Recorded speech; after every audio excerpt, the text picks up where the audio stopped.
The rest have to do with conflicts of interest, customer confidence issues, and the use of corporate resources. Human resource issues, issues of privacy. For example, do the employees have the right to privacy? Do they? Yes. So can they come to work anytime they want? Doesn't have to do with privacy. Okay. Do they? Is it okay to put cameras in the offices? In the offices? In the offices? In which offices? Inside the office of each office, or in the corridors? Corridors. In the corridors, yes. In the offices, no. What about the toilets? Bathrooms. You are joking, but in Cyprus there is a case. You know the case in Cyprus, almost. No, where did it happen? Anybody remember the case? Επιτροπή Ανταγωνισμού. In the competition, the office of the competition, of the commissioner for the competition a few years ago, did not only he put, first of all, he put cameras in the corridors, then he put the cameras in the offices, and then because he was afraid that people were spending too much time in the bathrooms, so he put the cameras right outside the bathrooms. And because he also wanted to know whether people were going and reading books or whatever in the bathrooms, he was even considering putting cameras in the bathrooms, upon which there was a demonstration of the employees, and he was forced to resign. But look, the point is if you worry what people might be doing, and you need to be policing them to that extent, means you lost their trust, you failed as a manager, you failed as a leader, you have failed to inspire them, you failed to motivate them, you failed to make them share the strategy and the goals of the company, so what's the point? What if you have to do with a business that you deal with money, for example, in forex and dealing? They monitor the computers of the dealers. Okay. But some of the forex companies, especially in Cyprus, they do not tell them. Yes. It is, that job is a job that is a fiduciary job, and fiduciary jobs that have to do so much with trust that they do not exist if there is no trust. In those cases, there are tighter rules that apply. Okay? And we are going to see examples in a moment. Yes, in that case, you may be justified to use cameras, but not in the bathrooms. Okay, discrimination is a big issue. You know, people may discriminate against people from other ethnic groups, discriminate based on age, based on color, based on ethnicity. All this should be illegal. Yes. Can I ask something about I'm relating to one of the speakers in the Nicosia in the lecture. He said about the CV. Yes. How to put your age on the CV. Yes. There is, I know that many companies, especially in England, and that you do online applications, you do not need to state what age you are, and they have at the end of the application, they have some sort of discrimination. And they tell you want to answer this question. You can answer no, or if you don't, then you... Yes. What about the sister companies? Are they moving into that age now? They asked me yesterday in the lecture in Nicosia whether we put the age in the TV or not.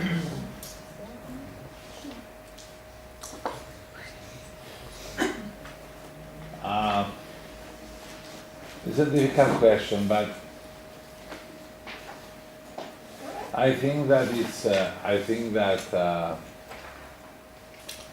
it's better if you put your age in it. Although the employers should, in the forms, if they have forms, they should make it optional. But yourself, you want to get a job. Obviously, you are the employer. your prospective employer wants to know the age of the person he's hired, you can find out by guessing from the day you graduated from school and various other things. But why have him guessing? Or her guessing? Why don't you just put there your age? There is nothing to hide. But if you feel very strongly, don't put it. But I think that some people may consider this as a minus. I don't think they should. But, yeah. But being a recruiter, when we used to see CVs, it helps a lot. Yes. It helps a lot when you get. I know. CVs. That's what I said. So that's the. I mean, you have a meeting. It's practical. What you want. Yeah, I say you could don't put it, but you make it a bit more difficult for yourself to be hired. That's all. And in a very competitive market, you want to not to give reasons to people not to hire. Okay, sexual and other harassment. What's happening with that coffee, Marina? I'm still waiting. She's also married now. I know. But you have to understand, sexual harassment doesn't have anything to do with her being married or not married or whatever. That's not the issue here. The issue is the power relationship. You understand? Performance evaluation. That's another issue, because when you do performance evaluation, you have to be fair and accurate and truthful. Not like the public sector where 95% of the public servants are excellent. We know that this is it fair to say that 90%, 95% of the civil servants are excellent? Is it fair? Well, to whom is not fair? For the excellent. For those who are truly excellent, this is very highly unfair. I saw in the Ministry of Commerce and Industry a person who took 128, a year after year, he takes 150 to 180 days sick leave every year. And in the evaluation, it's evaluated as excellent. And the justification of taking the leave 150, 180 days is that he has a back pain.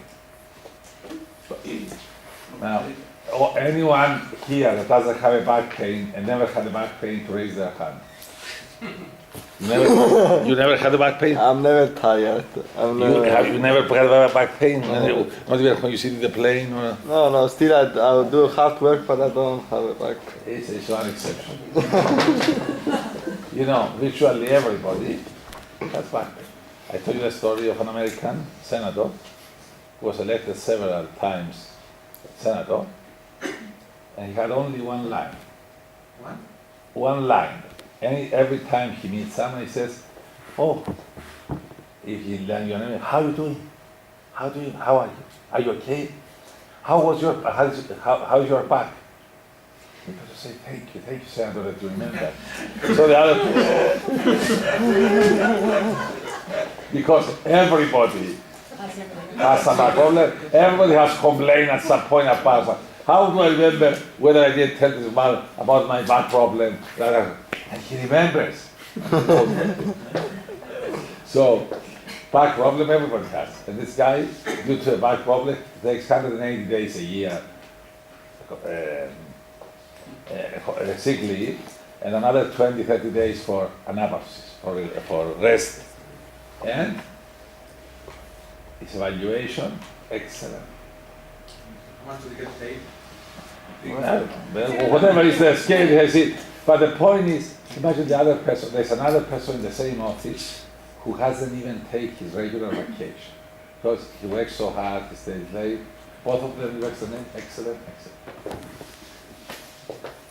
What kind of motivation you give to people? Is unfair, is unethical?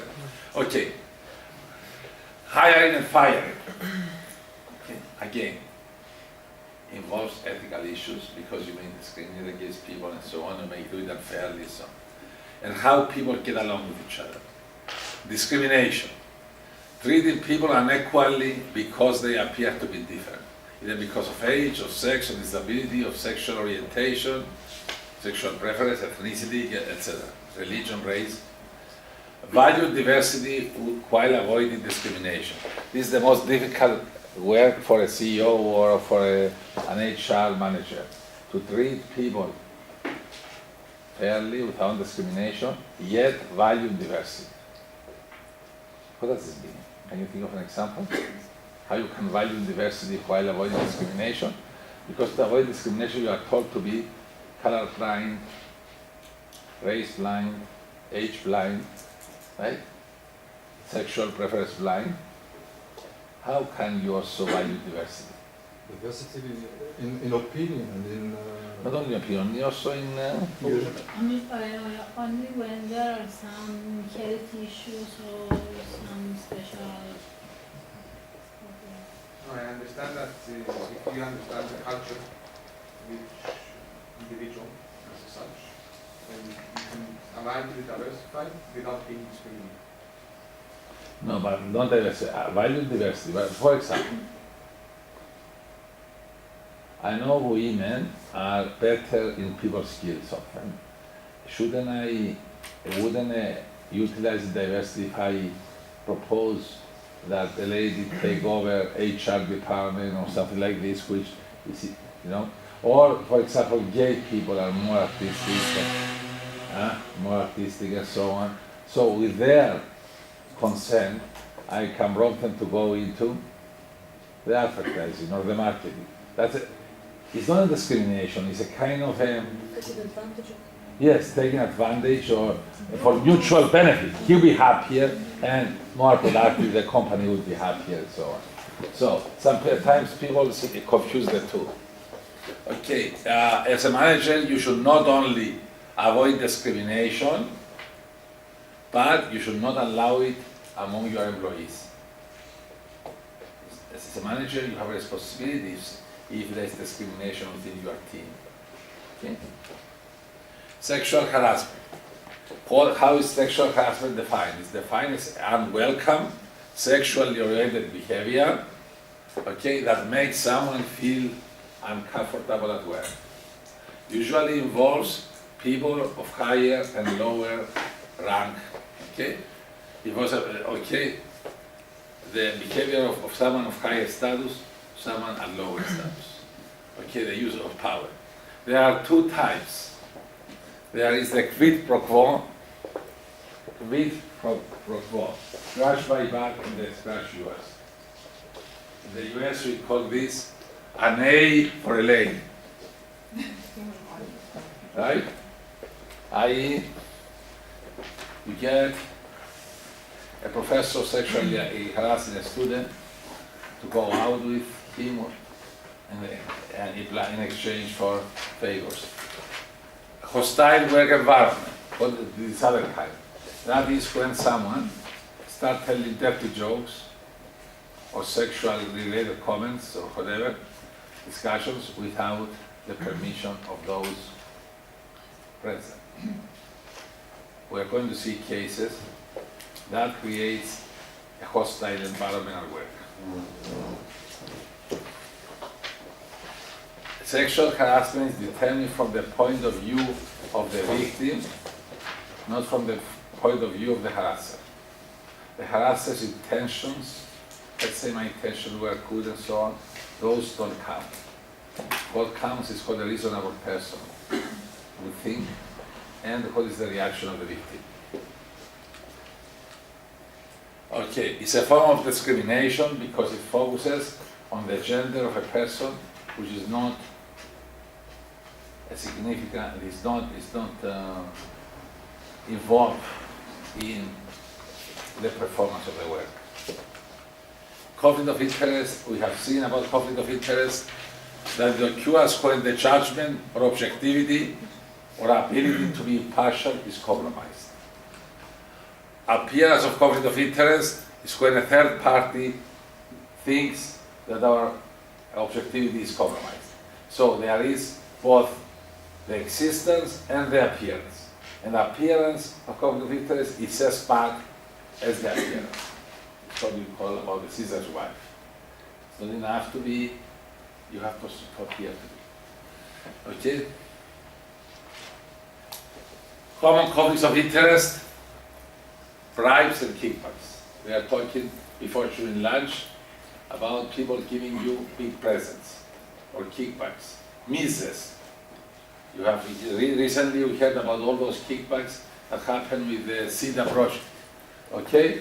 So the objectivity, the judgment of the members of the board of CIDA were compromised because of the kickbacks. You can no longer be facing a conflict of interest, right? How can you determine what is the right price to buy a property for the organization when the bigger the price?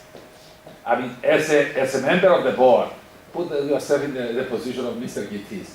As the chairman of the board of CIDA, he should try to get the property at the least price, right?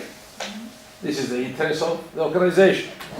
He's put there to pursue single-mindedly the interest of the organization. And as a buyer for the organization to try to get the property at the minimum possible price.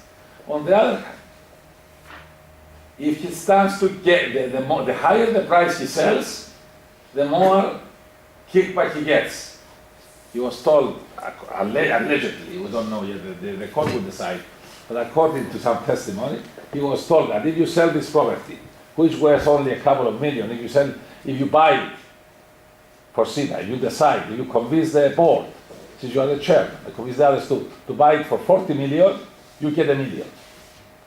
If you convince them to buy it for 20 million, you get only $500,000. So if it's less than that, you don't get anything.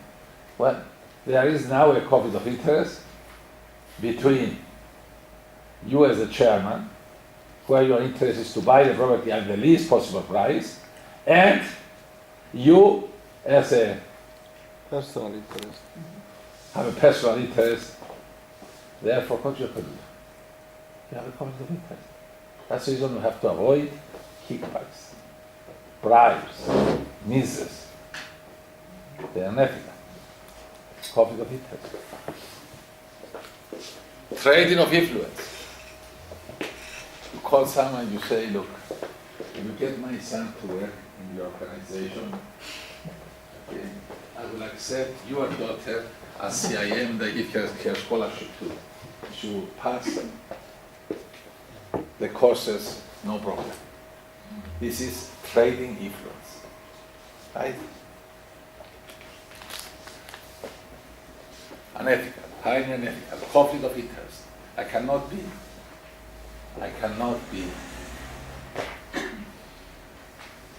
teacher, cannot be a director of the school at the same time doing favors of that kind, because he's to someone who's going to do favors to him. Trading privileged information. This is the insider trading. When you know some information about Lucius. Huh? Lucius. For example, those people, the 6,000 people that supposedly took money out of the country before, allegedly, I know the court to decide, but 6,000 people allegedly took money outside of Cyprus the days before the haircut, the Eurobond. This is trading on privileged information. You see these people have information, those at least have information that the rest of the people did not have. That's trading on privileged information. Victor has mentioned Lucius.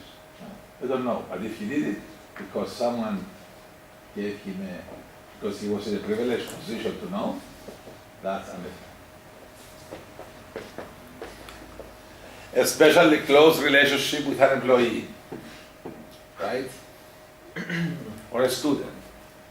If you see me always go to lunch with a student, always with him, then you be scandalized. You may see me sometimes too much with George, but now you know that he's my close relative. And if he's hungry, like his mother will be upset at me. I'm just joking. Okay, but I was staying in lunch, because I made a statement that I want to make it okay.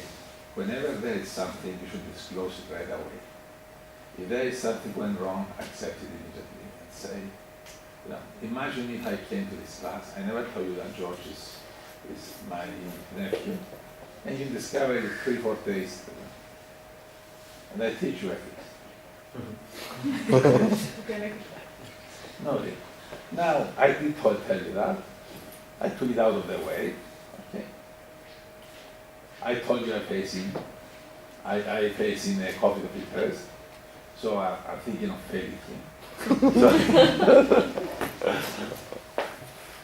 Okay. Still his mother, you're gonna have problem. Do something. I will have a problem with his mother. Perform consulting work for your employers. Compare it. Do we have this in Cyprus? It's happening? Where is happening? A lot. Yeah, but where? What profession? Parapedia, in education. Teachers at high school go to school to teach, they don't teach. The less they teach, the more clients they have in the evenings for their special remedial courses for dysteria, right? So, in the morning they don't care for the students to learn, because the less they learn, the more likely to become their clients in the afternoon. Okay? They also lead them to, they tell the students that if they come to their evening classes, they might even tell them, know what will be the questions in the exams, so on and so forth. Conflict of interest. You cannot be a teacher, public teacher, teach in the morning, and giving remedial courses in the afternoon. Remedial to yourself. You remedy what they didn't learn from you. You remedy in the evening with a payment. Therefore, you have a conflict of interest. As a teacher, you should teach them as much as possible and make it unnecessary for them to need remedial course. But as a remedial teacher in the evening, your motivation is to teach them as little as possible. So you have them applying the conflict of interest, right? Clear? Revolving door. You know what's a revolving door? Have you been to Four Seasons? There's a revolving door. What would happen? Let's say you are in Four Seasons and you are leaving and you enter the revolving door, but stay in the revolving door. What will happen? You continue in the revolving door. What will happen? Wow. Same place. You end up in the same place. You go back in. Same thing.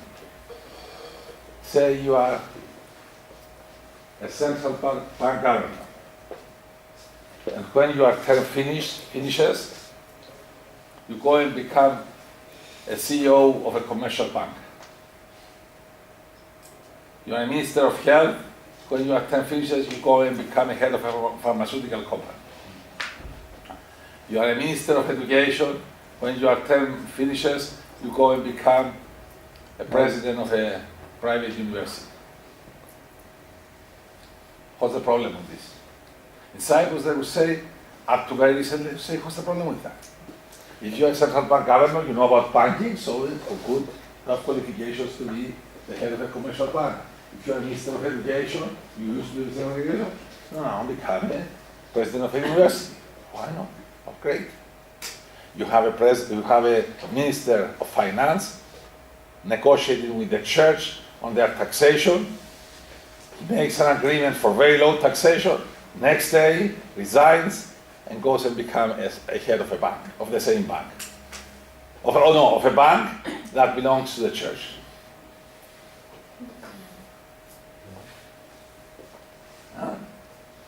This is out of a tale, or it happens in reality. It happens. You had Mali Sadis, he went to IKEA.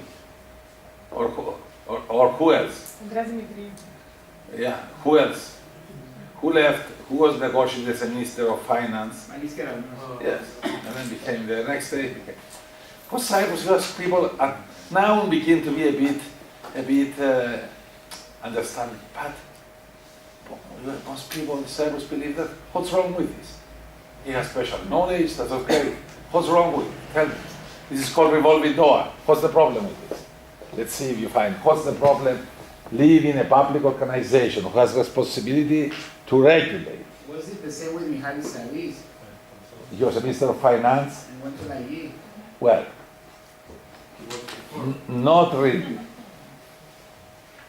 And what's the difference? Was the way around?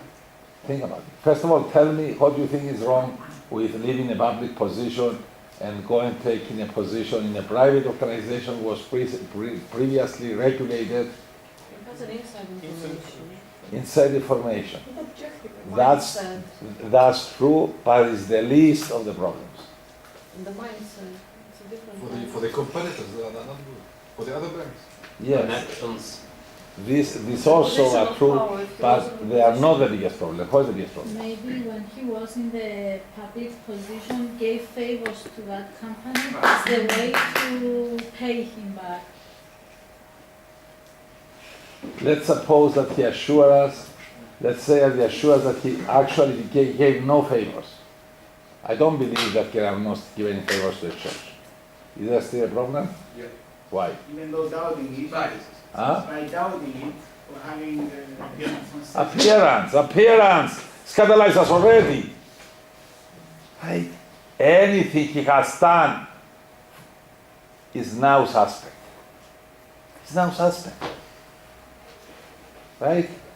You say, Mr. Wanushan is now is the president of Frederick. That's the reason Frederick was the first school to get accreditation. Now we understand.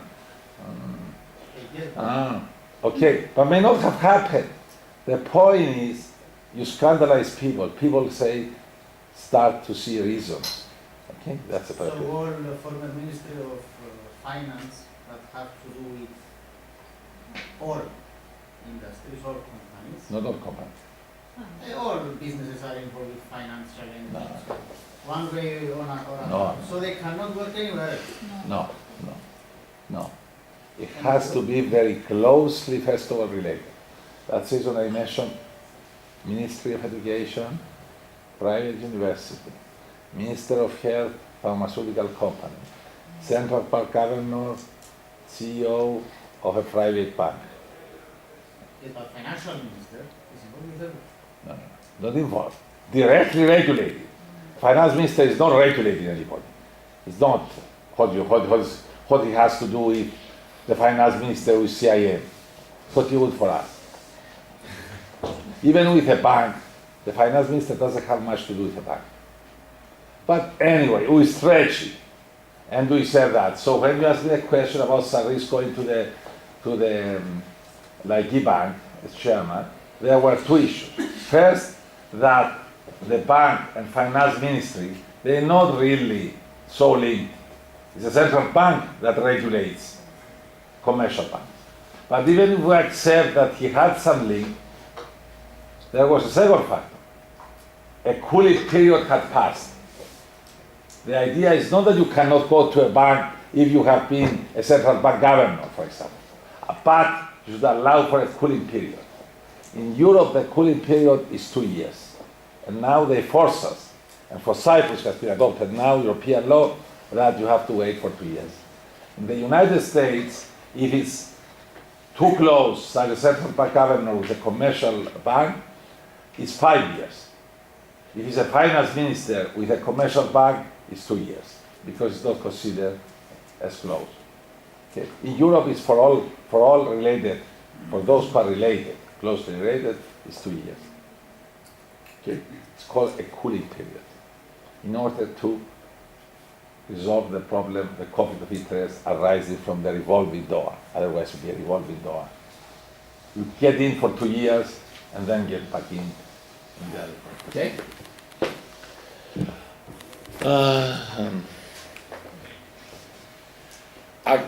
Accept personal discounts for a supplier. You are the IT manager in a company, IT administrator.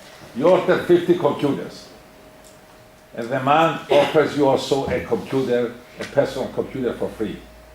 Do you accept it? No, of course. You should. Of course. No. Well, I tell you the truth, very Cypriots will say, Can you give me a printer too? Okay, if they propose the discount after you make the deal, Yes. why not accept? Please answer the question to Yulla. She says, okay, if he proposed the computer before the close of the deal, I accept, yes, you shouldn't do it. But if it's after the close of the deal, what's the problem? It's the same thing. Same thing. The first one, if you decide before the offer, he will do it as a, to make you think about it, give me the offer and I will give you Yeah, something. but if he doesn't say anything, he gives it after you concluded and sign and everything. He will try to see if he can get you to do it the next time. Supplier is not for one time. Yes. This is the answer. Two things. The one is the appearance, and the second one is what is called repeated games. In game theory, if you play a game for one time, it's okay. You can do anything. There is no future. But if it's a repeated game, so he gives you now the bribe to influence you for your next decision. It happened to me once, and what I did, I informed my manager, received the gift, and we have to make him a draw to the staff party. You can do that, or you can ask him to give you a bigger discount for the company. Okay? Yeah. Okay, good. Now, in the case of conflict of interest, what do? You do this. It has a mistake there, it says refusal, it should be recusal with C. You disclose the conflict of interest and you recuse yourself. You say, I have a conflict of interest, sorry, but I cannot accept the position of CEO of the Bank of Cyprus right after I finishes the Central Bank government because there's a conflict of interest. Or you say, sorry, I cannot participate in the judgment of this person because there's a conflict of interest. I don't say what is a conflict of interest. There's a relative, or there's an enemy, or there's a friend, but there's a conflict of interest. I disclose and I recuse. Excuse is like you excuse yourself. The cooling period, you said, the cooling down period is by law. By law, yes, Cyprus by law, 2 years. It's a European law that they force us to introduce in our legal. So even if you accept the law with the government, you can't work with the you can't go with government. So Say that again? if you say yes, you take the position. Yes. Ignoring It's the illegal. so you're gonna get That's the discussion is illegal. What about being in two boards or being consortium or a bank and other financial institutions? Well, if there's a conflict of interest, because Is there a law about that? No? Huh? Is there a law about that? I don't know, but maybe Board but of directors, ethically. board of directors, if you can't be in the same sector, have to be different sectors. Yes. Otherwise, conflict. Probably there is a law, There is. regulation. Okay, customer confidence issues. Okay, you have a company and someone came and bought something from you, and someone else come and ask, what did he buy from you? You don't tell him that he bought 3 dozens of condoms.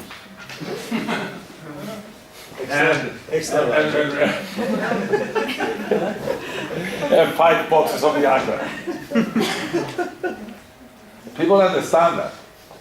But people don't understand that you don't tell them whether he bought a car or whether he bought a book or anything. They think, okay, if it's something sneaky, something like condoms, like this, underwear, you don't tell. But if it's for books, say yes, he bought 10 books or he bought. Confidentiality protects the customer privacy, whatever he bought, whatever he is none of anybody's business. You don't publicize it. You don't reveal that information. It's a personal data, unless the court orders. Okay? Product safety and effectiveness. People buy products because they think they're safe and effective. I bought matches once and I went to light the stove. And it broke, and part of it, someone went right in my eye. And another one went on my shirt and make a little hole on my shirt. They failed me. I expected product safety and effectiveness. The only thing it did not light was a stove. It lit my shirt, almost injured my eye, but it didn't lit the stove. It had neither safety nor effectiveness. When you buy a little walking thing for your little baby, and this one is it doesn't properly operate, and get your kid down the hill, or right, or get a kill roller or things like this. This is unsafe. Or car that explodes. Okay. People or food that is poisons you. That food poison. This is lack of safety and effectiveness. So, as a business, you have to provide products that are safe, products and services that are safe and effective, and protect the customer's privacy.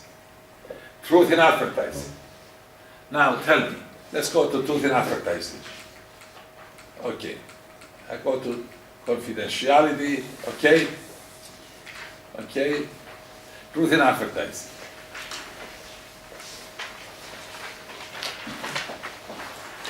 Okay, tell me,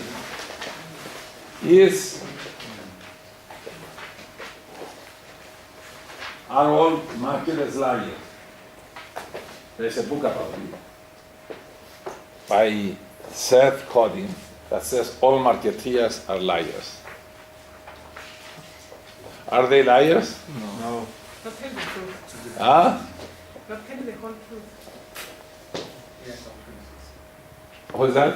I was going to say that they might not be liars, but not telling the whole truth. Semi-liars. But they don't lie, they just focus on other things. So they don't mention, they don't mention when you do something, they focus on the strong points, the unique selling points of the product. For example, when we are advertising the MBA program of CIIM, we tell you all the good things. Yeah. We never told you that you have a Theodore Panayotou teaching you that gets you bored to death, right? We just hide this. They tend to say that I am responsible for the things that come out of my mouth, not how you're perceiving them. Huh? So from there on, yes, they might not tell you the whole thing, but it's about expectations actually. So if I have a hotel which is on the beach, it's a sea view, and then I am sending you a room which is sea view. Some old buildings, especially in Paris, they are side sea view, right? You have to bend like this to them, but it's sea view. So But you have excellent parking lot view. Of course. Two things about advertising. First of all, they are hyping. They are sexing up the product or service. You know, sexing up, hyping. Is that cheating? No. It's competitive advertising. You're allowed to do it.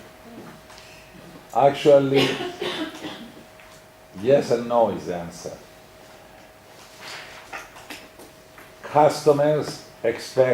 People expect sellers of products and services to be sexing them up, putting them in good light, hyping them, up to a point though. Not to the point of exaggerating so much that it becomes a lie, but they expect that you put them in a good light, hype them deep, and so on. If you are in America, it depends on the culture. In America, they expect you to hype them a lot more than in England. In England, you will consider that you are too much a snake. If you advertise in England like you advertise in the US, they will consider you that you are a snake oil salesman. Snake oil? You know, in the old times they used to say sell snake oil as a cure for all diseases, right? So snake oil salesman means someone who hypes a product so much that is a lie.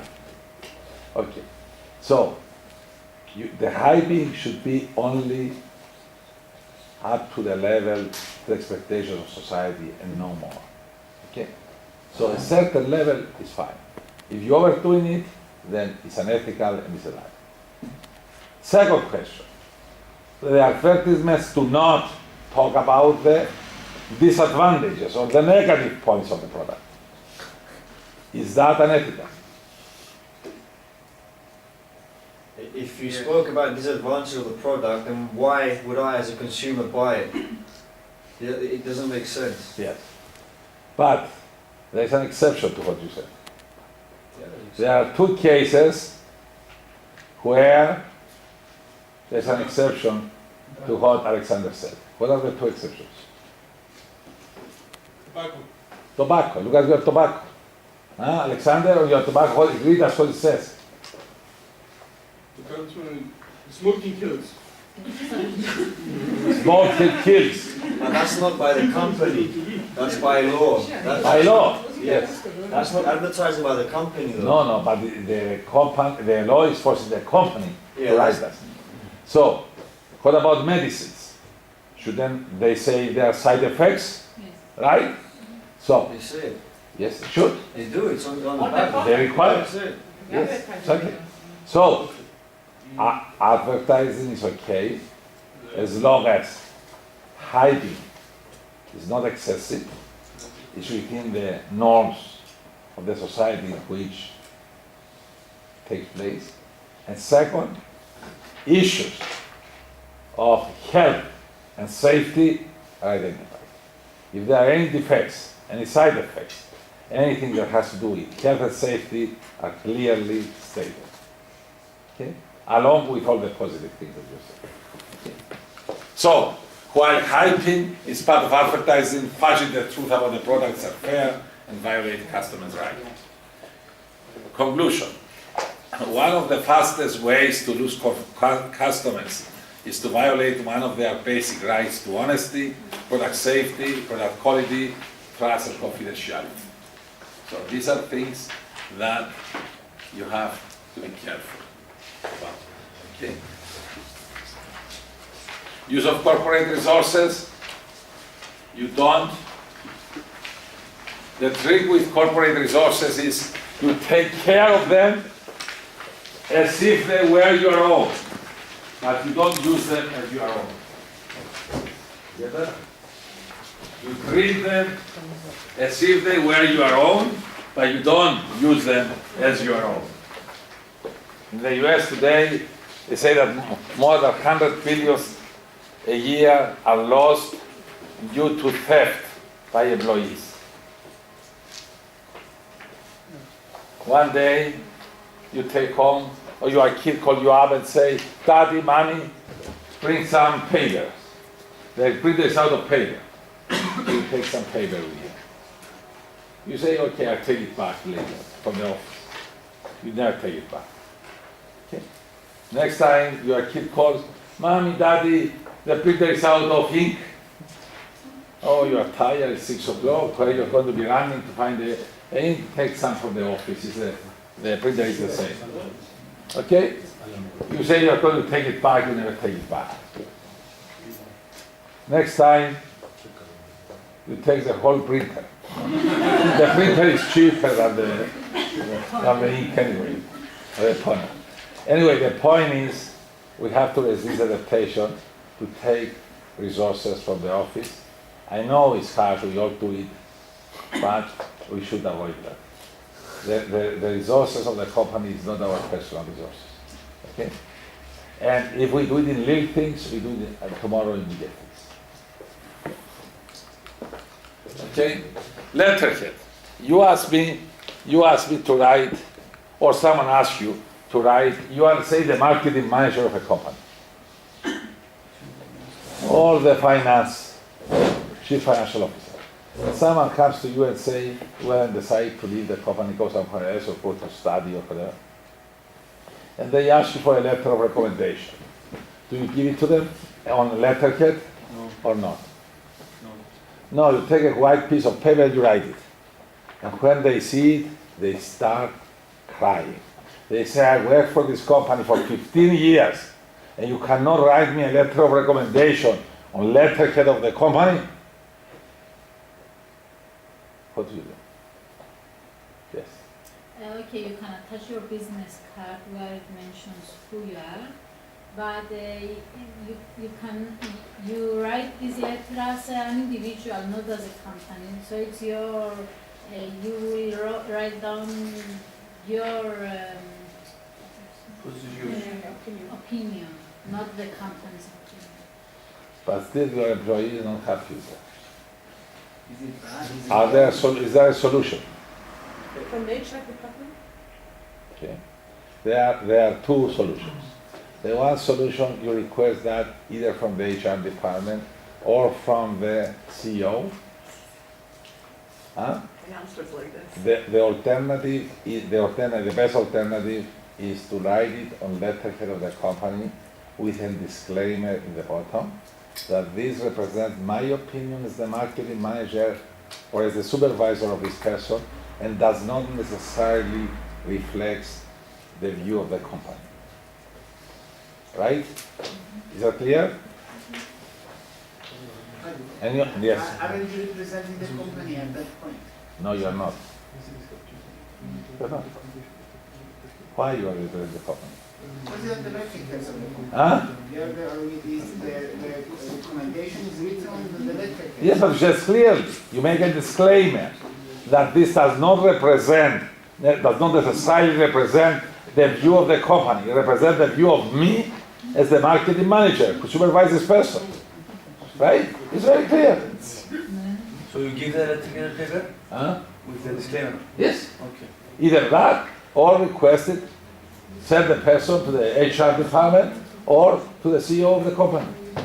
You can write a note and say your own opinion and send him, if you want it to be on the letterhead, I do it with a disclaimer, or take the letter I wrote, go to the HR department and ask them to put it on the letterhead of the company or forward it up to the CEO of the company. Okay? So that the HR will do all this only, just take it to the... No, the HR may be authorized to give such letters. If they are not authorized, they should send it up. Okay? Okay, blowing the whistle. Do you know that blowing the whistle what means? Blowing the whistle means what?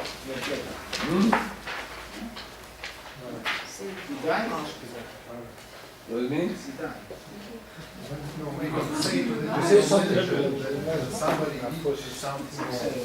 You see something wrong going in the company,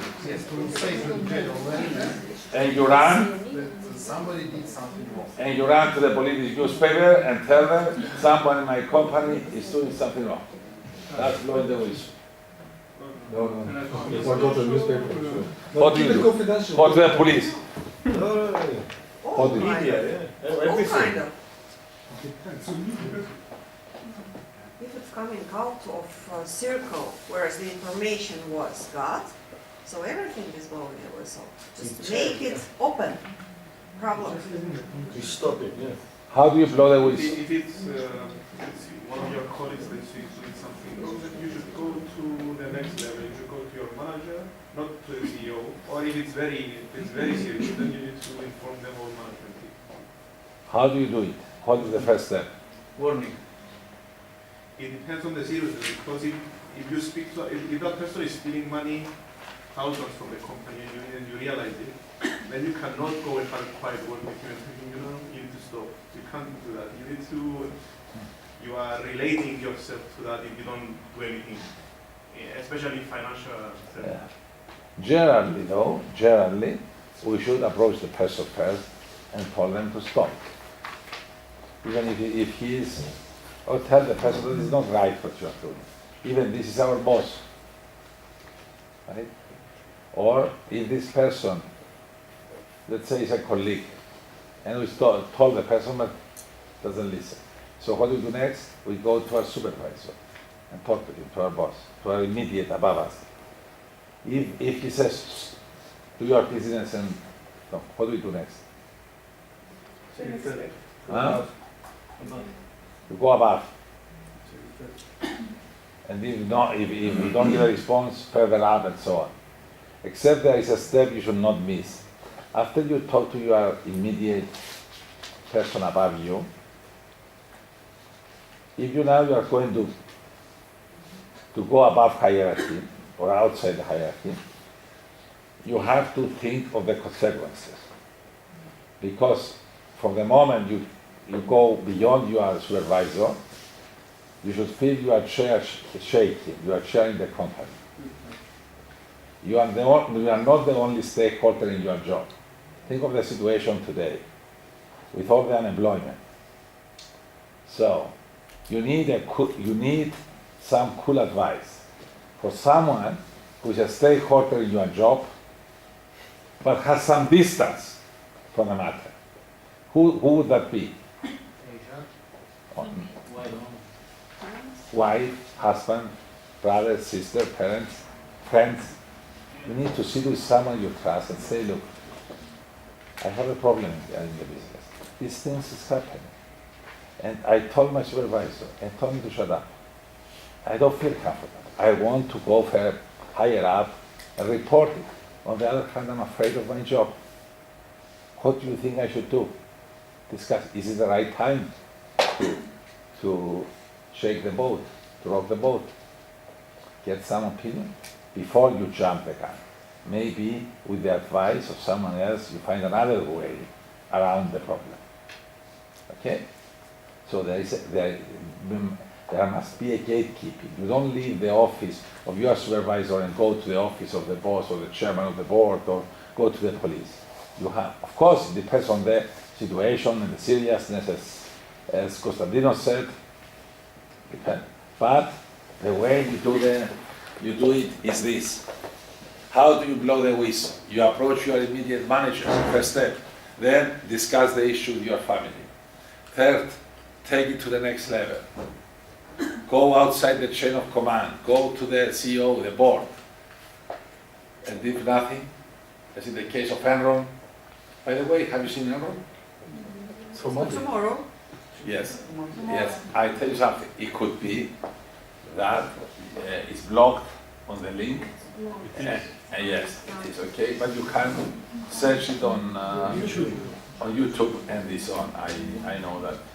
I have watched it again recently, and you can find it in the YouTube. Okay, there you are going to see the whistleblower, Sarah Watkins, the vice president that blew the whole whistle. Okay? In the case of Dromolaksha, this Sida, who was the whistleblower? No, he wasn't. The guy didn't pay. Not another pay. Not at this. Not at this because he lent some money and didn't give it back to him, so he whistleblowed. But in this case, he had a personal interest. The whistleblower is also when they may not have personal interest. Okay?